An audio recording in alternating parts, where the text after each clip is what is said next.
તો ભાજપના પ્રવક્તા ડોક્ટર અનિલ પટેલે એસઆઈઆર મુદ્દે સુપ્રીમ કોર્ટના જજમેન્ટ અને અવલોકનને આવકારતા જણાવ્યું હતું કે મતદાર યાદીનું શુદ્ધિકરણ કરવાનો અધિકાર ચૂંટણી પંચને છે।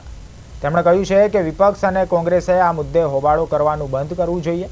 ડોક્ટર પટેલે આરોપ લગાવ્યો છે કે રોહિંગ્યા અને બાંગ્લાદેશી ઘૂસણખોરોના સમર્થકો એવા કોંગ્રેસ હંમેશા એસઆઈઆરનો વિરોધ કરે છે। તેમણે વધુમાં કહ્યું છે કે કોંગ્રેસ સત્તામાં હતી ત્યારે સંવિધાનિક સંસ્થાઓનો દુરુપયોગ કરતી હતી। હવે વિપક્ષમાં બેઠા બેઠા એ જ સંસ્થાઓ સામે આક્ષેપ કરી રહી છે। ચૂંટણી પંચની સામે જે કોંગ્રેસે કાગારોડ કરી મૂકી હતી એને આ ચૂંટણી પંચના ચુકાદાથી જબરજસ્ત લફડાટ છે। આ એ જ કોંગ્રેસ છે કે જ્યારે સત્તામાં હતી ત્યારે જુદી જુદી સંવિધાનિક સંસ્થાઓનો દુરુપયોગ કરતી હતી અને હવે જ્યારે વિપક્ષમાં છે ત્યારે સંવિધાનિક સંસ્થાઓ પર આક્ષેપો કરીને વિશ્વમાં દેશની સંવિધાનિક સંસ્થાઓનું નામ બગાડવાની કોશિશ કરે છે। એસઆઈઆર પ્રક્રિયા એ સતત ચાલતી પ્રક્રિયા છે।